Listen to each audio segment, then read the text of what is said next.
అలాగే మీరు ఇళయరాజా గారి కాంబినేషన్లో వచ్చిన బ్యూటిఫుల్ హిట్స్ ఇప్పటికీ మేము పాడుకుంటూ ఉంటాం. అంటే అది ఎప్పుడో వచ్చిన పాటలు కాదు, మాకందరికీ గుర్తున్న పాటలే, కానీ ఇప్పటికి కూడా స్టేజ్ మీద అడిగి పాడించుకునే పాటలు అవి. మళ్ళీ మళ్ళీ ఇది రాని రోజు కానీ, శుభలేఖ రాసుకున్నా.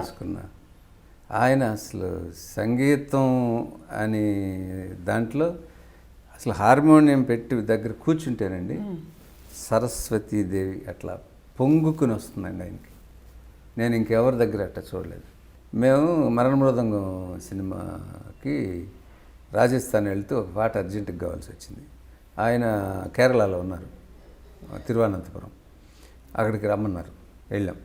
ఏంటి చెప్పండి సిచ్యువేషన్ అన్నారు. ఏం లేదు సార్, చాలా రోజులు హీరోయిన్ ఎడారిలో తిరిగి దాహం వేసి ఎక్కడ మంచినీళ్ళు దొరక్క తీరా చూస్తే ఒక చోట చిన్న కొలను ఉంటుంది సార్. అది ఆ దాహత తీర్చుకోవడం కోసం ముందు అసలు దాంట్లో దూకేస్తారు సార్.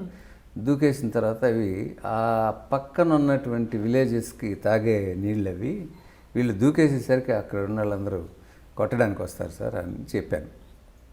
వెంటనేనండి 2వ నిమిషంలో కొట్టండి, తిట్టండి, గిల్లండి, గిచ్చండి అని ఆయనే చెప్పేశారు. మీకు కొంత పాట మీద అవగాహన ఉంది సార్? ఉందండి. పాట పాడేవారు ఎప్పుడైనా? నేను ఆయన దగ్గర పాడే వినిపించేవాడిని. ఆయనకి తెలుగు రాదు కదా, ఆయన ట్యూన్ ఇస్తే సుందరమూర్తి గారి చేత రాపిచ్చి ఆయనకు వినిపించేవాడిని. అంటే ట్యూన్లో పాడి వినిపించేవాడిని. పర్లేదండి, మీరు కూడా హార్మోనియం పెట్టుకొనుకోవచ్చు అన్నాడు నన్ను ఒకరోజు ఆయన. మాకు కూడా పాట పాడి వినిపించచ్చు అయితే ఇప్పుడు మీరు.